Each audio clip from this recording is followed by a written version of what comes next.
Allow me to remind you that an epidemic of unknown origin has already eradicated a few genuinely distinctive towns in the northern part of the country. The cause and circumstances of these tragic events remain uncertain. There is a lot that we cannot explain yet. It appears as though the plague has a mind of its own, as if it is driven by some irrepressible will. Why else has no one managed to fight it successfully? Why does it target the most precious aspects of our existence? The sand plague picks its victims fastidiously, and the same principle always draws it back to whoever tries to oppose it.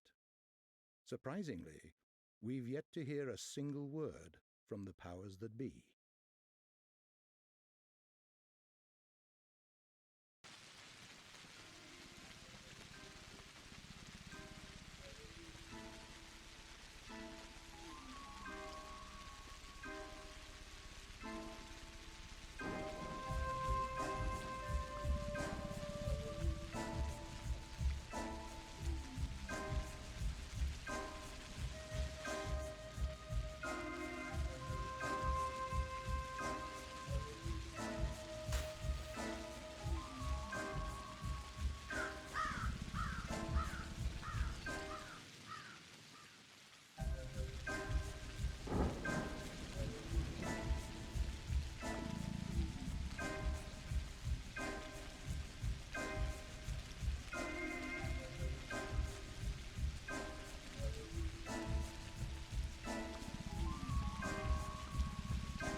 Good morning, good afternoon, good evening, and good night, ladies and gentlemen, and all in between, and welcome to Pathologic Classic HD, the Haruspex playthrough. So I just launched the Bachelor playthrough yesterday on my channel, and today will be the Haruspex playthrough. And yes, I have tried playing it before and stopped, so I want to get back into it and start afresh because this game requires you to kind of play it consistently and constantly. So without further ado, let's jump straight in and meet the Haruspex, the second of our cast of 3 characters. So, it's all about trickery to you? Wherever have you come from? No. I detest trickery. But if we ourselves are to suffer deception, our hands are no longer tied. Where are we? Well, the muscular contraction is there. Means we're already inside of him. This must be one of the ventricles, right here. What a silly place. It's stuffed. So it's not real for now? I don't think it has started yet. Does it matter what it's made of? It's definitely struggling. We need to perform Sectio Transversalis. Cut the wall. There's no other way out. What else is there to do? I know what to do. Those who favor hard logic and direct action are bound to be misguided. Only a miracle can set us free without us having to destroy something. And I can do miracles. Just let me. Will you please be quiet? You're a liar and a thief. Who is going to believe you when you keep lying to yourself? The truth is my shepherd. Whatever happens, I will find answers, and justice will be restored. I will perform the operation. Medica morbo adhibe. Don't you go all bossy on me, clever clogs. You will act justly, but your justice will blind you and become his demise. This calls for the gentle hand of a surgeon. Step aside, both of you. Your gentle hands are used to killing, not giving life. You will inevitably do harm. As for Brainy, he has no regard for casualties at all. Neither of you knows compassion. Yes, it seems unlikely that we'll get along well, but there's only one truth. Any choice is right as long as it's willed. That's the truth of the matter. Only the heart will show you the right choice. Stop thinking about yourselves. Think of the sick. He's in pain. I can't see it yet, but I can feel it. It's not even a trap. It's a grave. Subipsum funis sumus. Can't say I hold a soft spot for it. I can see that. You're full of hate, Stuffed or not, it's breathing. I can hear it. It can be healed rather than killed. You mean you won't become a killer? But you will. Mark my word, that's exactly what will happen. But I can avoid it. No, we won't ever get along. I suggest we be on our way. The sooner the better. Off we go then? Let's go. The clock is ticking. Exit stage left and our game begins. Nice little introduction to the three characters and very different personalities. The Haruspex. How do they call upon the Menku, the faithful of a warden kin, known by their hands, for they are butchers, known by their eyes, for they are surgeons, they who follow the lines, they who are the leaders of the kin, they who speak to Urdurks, they who know the secret art of Haruspeci. What is a Haruspex? Reading the future in the entrails, he knows that a body bears semblance to the universe. His scalpel follows the lines of the body. His steps follow the lines of his kin's fortune. A Haruspex that can tell a true line from a false one is entrusted with power. A Haruspex who is confused by his path gets buried into the deep black flesh of the earth. This is the story of a person who has avoided the contradiction, eager to rip a doomed life apart, masterfully fulfilling his true purpose in the process. Artemy Burakh is coming back to his hometown after an absence of 10 years. Born to a family endowed with a caste right to cut living beings open, he was preparing himself for this line of work since childhood.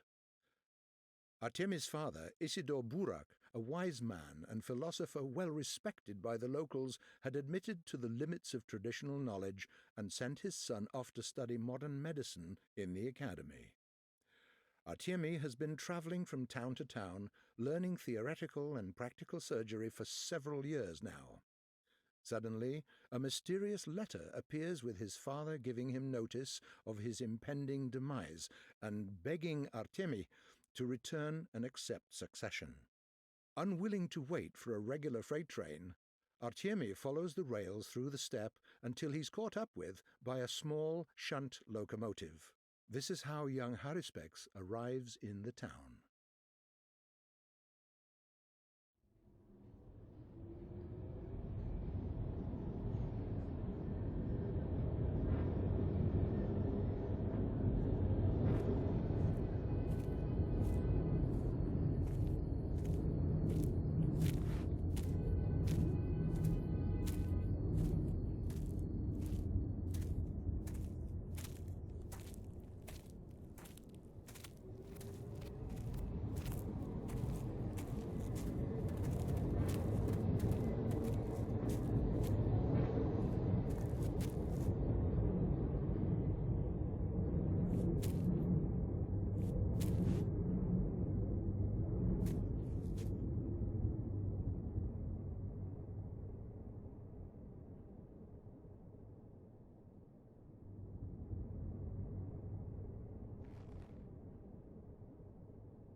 Well, what a lovely welcome to return to our hometown, to be set upon by two thugs.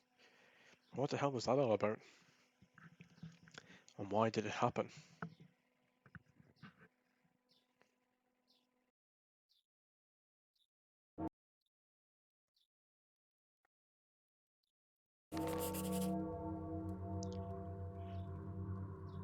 From this point forward, I am the eldest member of the Burakh family, a Menku. I am the heir to my father, Isidore Burakh, a warden of the kin, the supreme Menku of many years. The inheritance of my father will nourish my mind and my body alike. It is a question of life and death for me to claim it, for it will imbue my dissolute existence with reason. I am one of the Menku, those who know the lines, those who open up the body, those who link the earthly to the under-earth. The duty of the Menku is to serve the children of Bodo, to interpret coincidence, to point out decisions informed by wisdom. The very reason of my existence is to carry out this duty. Who will I become if I fail to bind my destiny with my father's calling? Day 1, in which the Haruspex turns from a rightful heir into a dangerous criminal. So as I said in my bachelor playthrough, my aim here is to have the first video being the tutorial and then get into playing the actual proper games. So for now we won't be, that's all we'll be doing in this video. And as I mentioned before, this screen is where we get letters from individuals in the town, and each one is marked by the day we have in game. So there's 12 days in game. So in day 1 we have a letter from our father. Artemy, my son, I am at my deathbed. Before I die, I need to speak to you with regard to your future, and to pass to you whatever meager property I have. I must warn you that I have to participate in some mysterious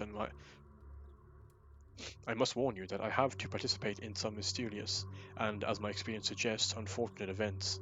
I took an enormous responsibility upon myself. I am no longer my own master. Therefore, if you choose to reject my inheritance, with what obligations it entails, I will understand your choice and will not begrudge you that. I don't have much time left. Please make haste. I want to see you one last time. What a pity I did not spend more time with you while I still could. Your loving father, Artemy Burakh. P.S. If you don't make it while I am still alive, go straight to Vlad Olimsky. He will accommodate you and inform you of my latest affairs in as much detail as he is able to. But let's talk to the beakheads first. So, Burakh, you're almost dead. Got a few more minutes left to live. I'm here to solemnly announce that. Are you with that crowd? No, of course not. They were but peaceful townspeople, craftsmen, factory workers, kind sons, and good fathers. I'm far more dangerous. I'm the mask of fate. Some peaceful townspeople. Why did they try to kill me? My friend will explain that. So what do you want to tell me? You've been hit on the head several times and the locals have heavy fists. Not sure you've noticed already, but you've got 4 stab wounds, one of them seemingly rather grievous. Massive blood loss too, and the local climate doesn't allow for too much strain. Any heart conditions? Some. My heart's a bit too soft. Well, your health is a sorry state. Am I wrong to suggest that you haven't eaten for a couple of days and had no sleep last night? Your expression betrays you. Your hunger and exhaustion are also critical. I wonder which of these unfortunate afflictions will become the end of you first. So, what's the plan? What would you recommend? You'll need a first aid kit to restore your health, or at least some bandages or tourniquets. They'd stop the bleeding. Painkillers would help you make it even further. Where do I get them? You can mug the passers-by or barter with them. Children will gladly trade most valuable things in exchange for what others consider junk. Moreover, our drunkards usually have bandages on them. When you're a drunk, it makes sense to always be prepared for a fight. When they're hungover, however, they'd sell their own sister for a bottle of water. Water is scarce here. Is that enough to make it to the evening? You're also hungry, aren't you? I'll make do. You don't have to mug people to sate your hunger. Food can be found in shops, although your reputation would preclude you from enjoying their hospitality. On the other hand, a whole warehouse of meat was robbed yesterday, when it was unlocked for shipping procedures. What's hurt my reputation so much? An unfortunate misunderstanding. I wouldn't be so rash as to call it slander, but it looks very much like it. Tell me about it. My friend will do it better, that's his part. My job is explaining to you how to keep your body in working condition. Alright, go on. If any of the noble townspeople trust you enough, you can always sleep at their place. Just remember that you're an outlaw for now. The only person who believes you is Vlad Olimsky. I'll show you where he lives. You can get some sleep at his mansion. Don't forget to apply bandages before that, unless dying in your sleep is the career opportunity of your choice, that is. I'm an outlaw. Be careful. Dodge strangers. They're afraid of you now and will attack you in a heartbeat. Don't trust anyone. Speak to my fellow executor. He wanted to have a word with you too. Okay. 6 o'clock in the morning. This is the Lump, the Oglimsky's manor. It is the home of Big Vlad, who my father talked about in his letter. At least it was 10 years ago. One thing I forgot to do is actually loot the bodies of these poor guys. Let's get a knife and some money. And some organs, some blood. This guy's got a tourniquet and money as well, which will definitely come in handy.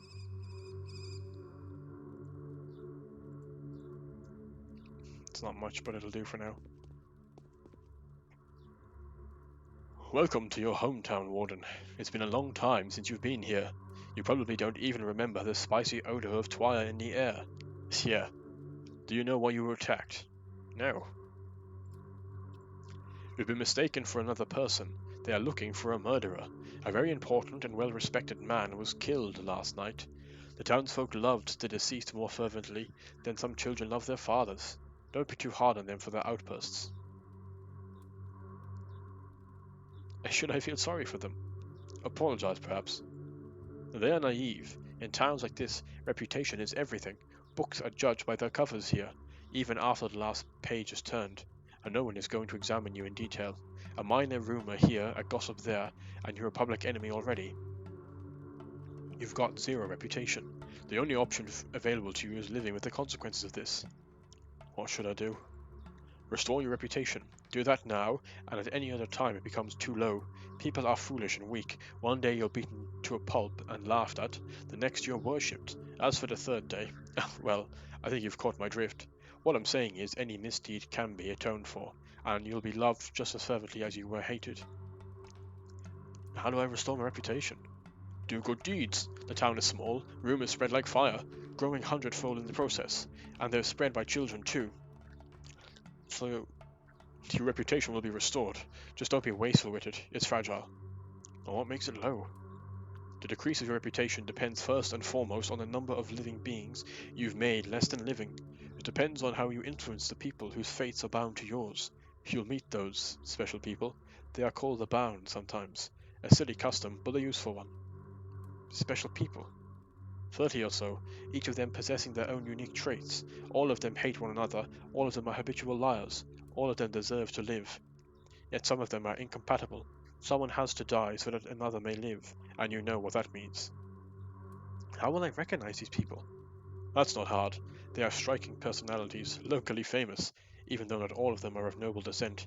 Beggars, outcasts, little children even, bound to be a bit closer to perfection than the common crowd. I'll say, thanks for the advice. And there we have it. That's our brief introduction to Pathologic for the Haruspex. So as I said, I'm going to leave it here for this episode. I hope you enjoyed it. It's just the start of the Haruspex campaign. Again, going forward, we'll be jumping straight into the story. So I will see you all in the next video. Take care and have a good day.